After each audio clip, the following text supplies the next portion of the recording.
Oke, baik. Kita akan melanjutkan materi kita mengenai konsep elastisitas. Nah, konsep elastisitas ini sering diukur ketika kita menghitung yang namanya setelah kita menghitung permintaan dan penawaran. Apa sih itu dari konsep elastisitas? Kita bisa lihat bahwa elastisitas ini menunjukkan perubahan jumlah barang yang diminta atau ditawarkan terhadap perubahan harga komoditi tersebut sebesar 1/1%. Nah, di dalam manfaat menghitung elastisitas, yang pertama adalah mengukur kepekaan perubahan jumlah yang diminta atau ditawarkan terhadap perubahan harga dari suatu barang. Nah, konsep dari elastisitas ini sendiri nanti terbagi menjadi beberapa hal.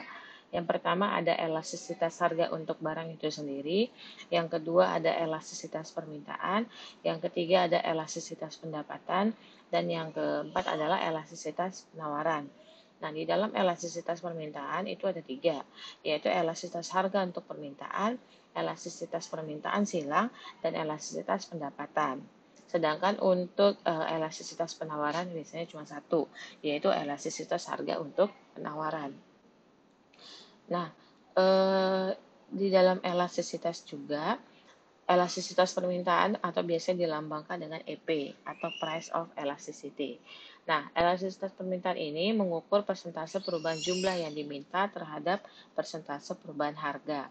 Faktor-faktor apa saja yang mempengaruhi elastisitas? Yang pertama adalah tingkat substitusi. Yang kedua adalah tingkat penggunaan atau pemakaian. Yang ketiga adalah pentingnya bagi kehidupan. Yang keempat adalah sifatnya lebih tahan lama terhadap suatu barang. Dan porsi kenaikan harga terhadap pendapatan. Nah, di dalam elastisitas permintaan yang menjadi tolak ukur biasanya adalah koefisien elastisitas permintaan. Koefisien elastisitas permintaan ini dilambangkan dengan EP, di mana merupakan angka yang menunjukkan elastisitas permintaan. Nah, tolak ukurnya kita bisa lihat, jika nilai elastisitas permintaannya tak terhingga, maka dinyatakan dengan elastis sempurna. Jika nilainya lebih besar dari 1, maka dinyatakan elastis. Jika nilainya sama dengan 1, maka dikatakan unitary elastis. Yang jika nilai elastisnya lebih kecil daripada 1, maka dinyatakan dengan inelastis. Dan jika sama dengan 0, maka dinyatakan inelastis sempurna. Untuk lebih lengkapnya, kita bisa lihat dari gambar grafik untuk masing-masing jenis koefisien elastisitas berikut ini. Nah, ini dia ya. Jika nilai elastisnya elastis sempurna yang tak terhingga, bentuknya seperti ini. Jika dia elastis, bentuknya yang merah ini. Dan jika dia unitary sama dengan 1, dia pertamanya tinggi terhadap harga, terus lama-lama dia melandai.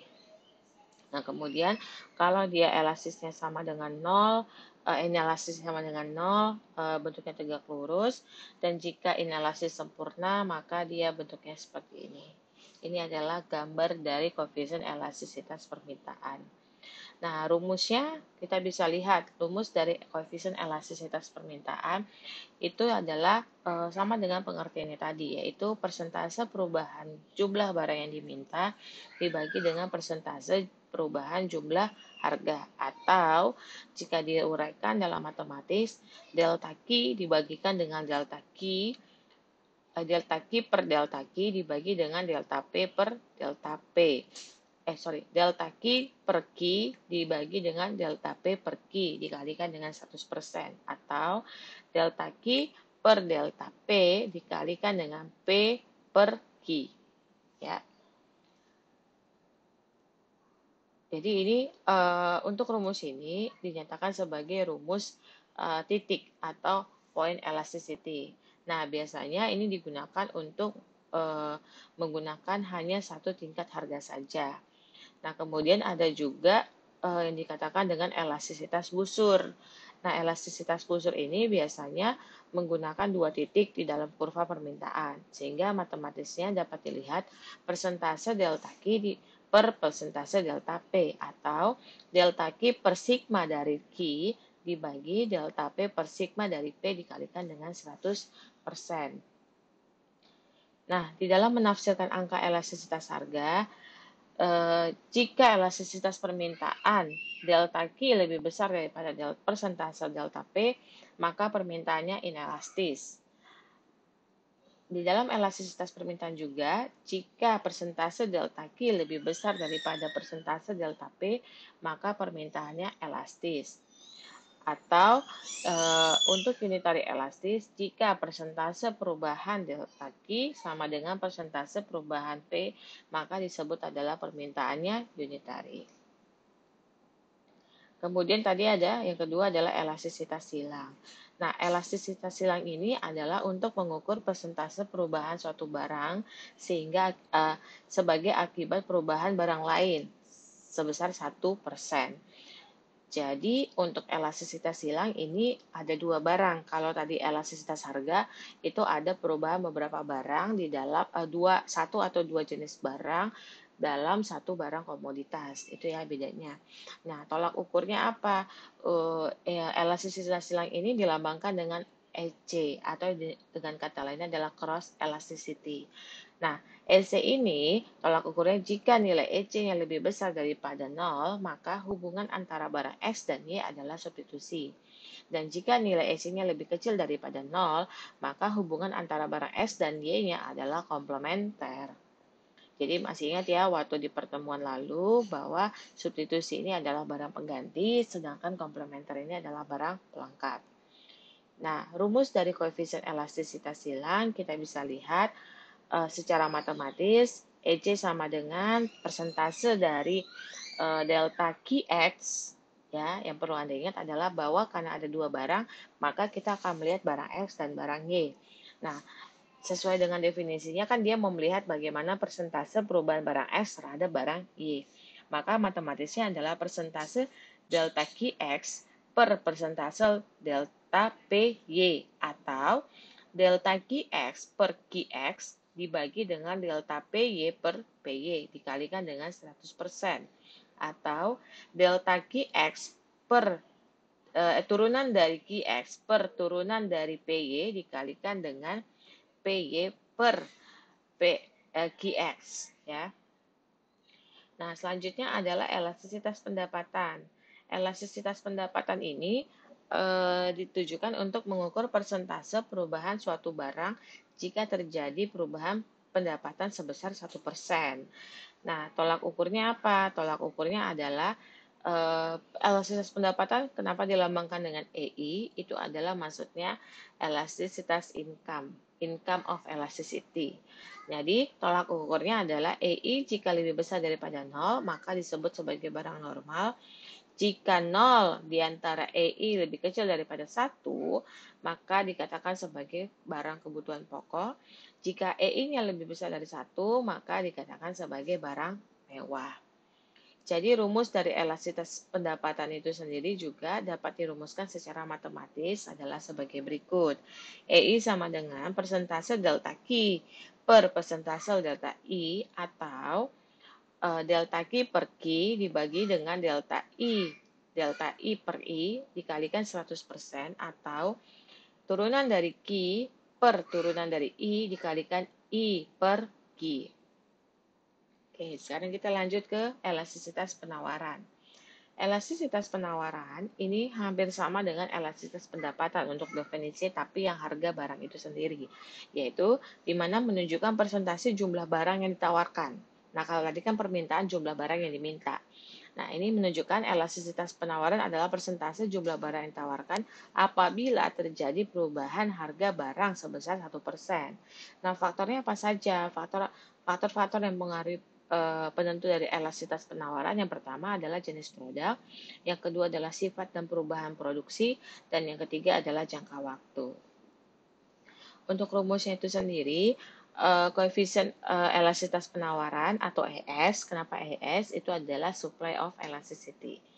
Jadi secara matematis adalah ES sama dengan persentase delta QS per persentase delta P atau delta QS per QS dibagi dengan delta P per P dikalikan dengan 100% atau delta QX per delta P dikalikan dengan P per QS. Ini adalah matematis untuk elastisitas penawaran.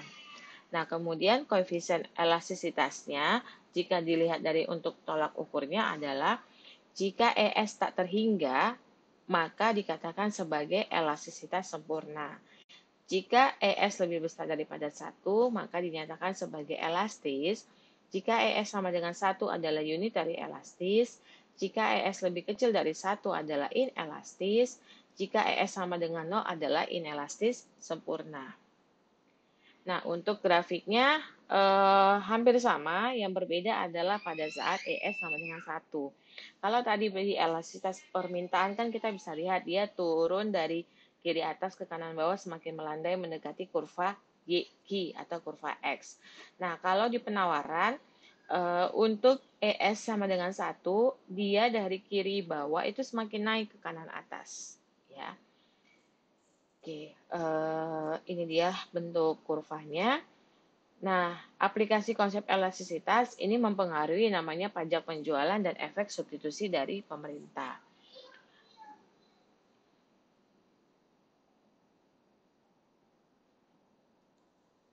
Oke, ini hampir sama ya, bahwa terminologi dari elastisitas.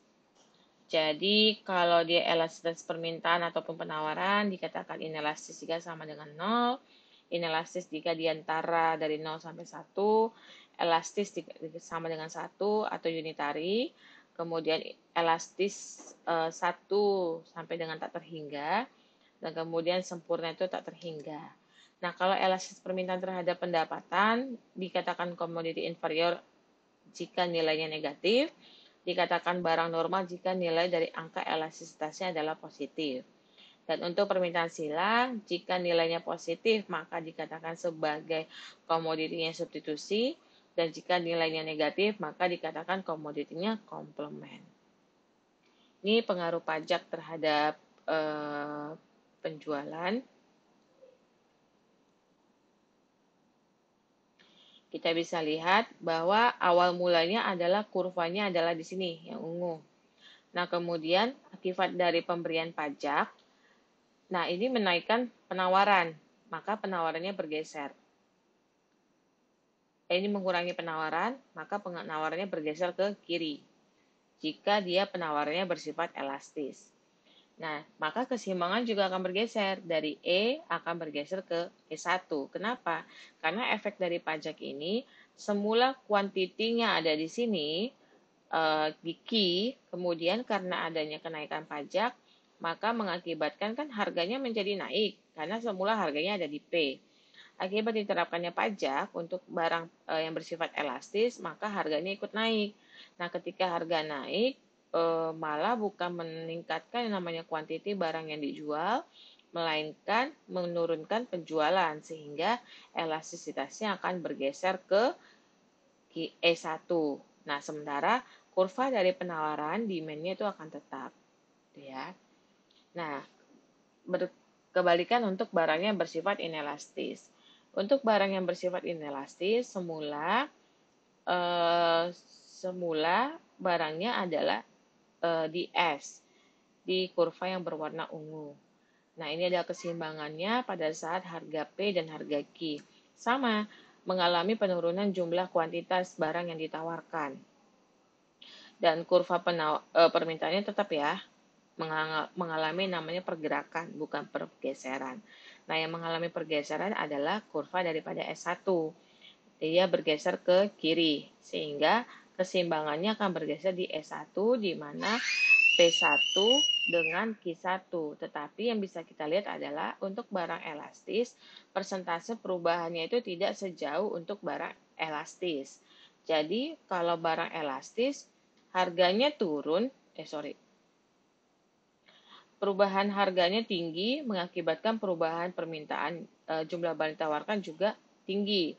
Nah, sementara untuk penawaran inelastis, perubahan barangnya itu sedikit, tetapi jumlah barang yang ditawarkan menjadi berubahnya banyak. Itu perbedaan untuk penawaran elastis dan inelastis. Nah, kemudian ada subsidi. Nah, kalau subsidi kan berarti bantuan ya. Nah, kita lihat awal mulanya subsidi barang harga barang itu penawaran tersebut adalah di kurva yang berwarna merah S, di mana keseimbangannya adalah E pada saat harga P dan Q.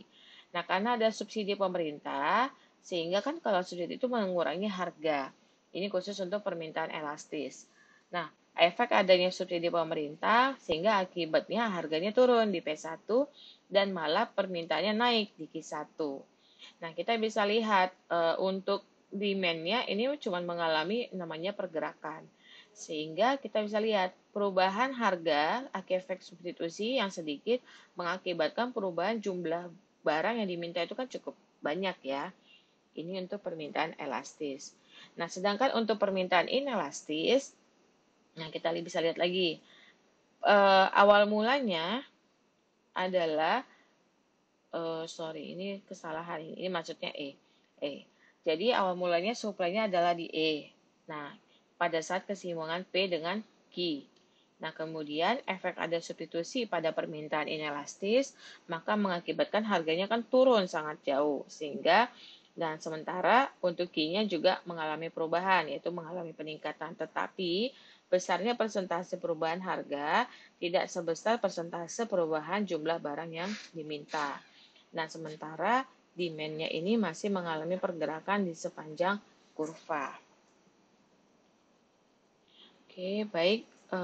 Ini contoh soalnya, kita bisa lihat ada beberapa barang komoditi. Yang pertama ada keju, baju pria, dan radio. Harga awalnya, harga baru, harga rata-rata, jumlah pertama, jumlah baru, dan jumlah rata-rata.